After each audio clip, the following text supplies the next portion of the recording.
পীরগঞ্জে ১৪৪ ধারা ভঙ্গ, অতঃপর বসতবাড়ি ভাঙচুর বকরে জায়গা দখল করেন। ঘটনাটি আজ শনিবার দুপুরে মদনখালী ইউপি চেয়ারম্যান নূর মোহাম্মদ মঞ্জুর ছোট ভাই ইউনিয়ন যুবলীগ নেতা ও ২ নং ওয়ার্ড আওয়ামী লীগের সভাপতি এবং বাবনপুর গ্রামের মৃত্যু হারুন অর রশিদের পুত্র মজনু মিয়া নেতৃত্বে একদল ভাড়াটিয়া গুন্ডাবাহিনী রেজাউল করিমের বসতবাড়ি ভাঙচুর করে জায়গা দখল করে নিয়েছেন।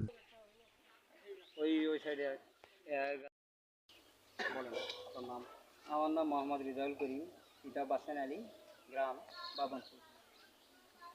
আমি এই জমি আমার বাপ দাদার দীর্ঘ ২০০ বছর ধরে বসত করে আছে।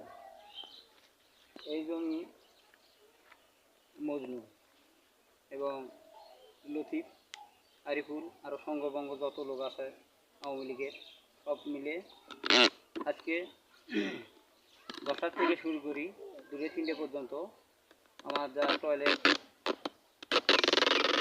পাকঘর, গোয়াল ঘর যা যাবতীয় আছে সব অবৈধভাবে ভাঙচুর করছে।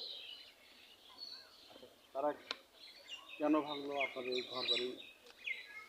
তারা বলতেছে আমরা এই জায়গা আমরা কিনে নিয়েছি, ক্রয় করছি। আমরা বলছি যে আপনারা যদি ক্রয় করে থাকেন তাহলে আইনগতভাবে আমাদেরকে উচ্ছেদের মামলা দেন, আমরা সরকারি আমাদের ঘর বাড়ি ভাঙিয়ে দিলে আমরা এখান থেকে। যখন ভাঙচুর করে তখন সময় ওরা কতজন লোক ছিল, কত সংখ্যা ছিল?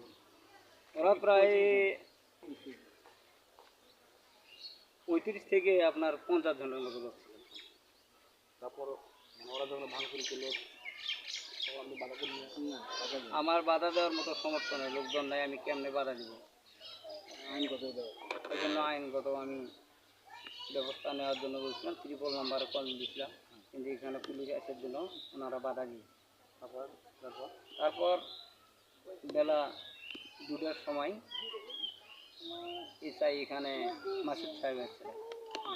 ১৪০ ধারা করা আছে গতকাল শুক্রবারে, কোর্ট থেকে এই ১৪০ ধারার নোটিশ নিয়ে এসেছিল যে শুনানির পরেও তারা আজকে আমাদের বাড়ি ভাঙচুর করছে। এখন আপনার জায়গা যে ভাঙচুর করলো আপনি কী চান? আইনগত যেটা আইনের সমাধান হবে এটাই আমি চাই। কারা কারা ভাঙছেন? আমি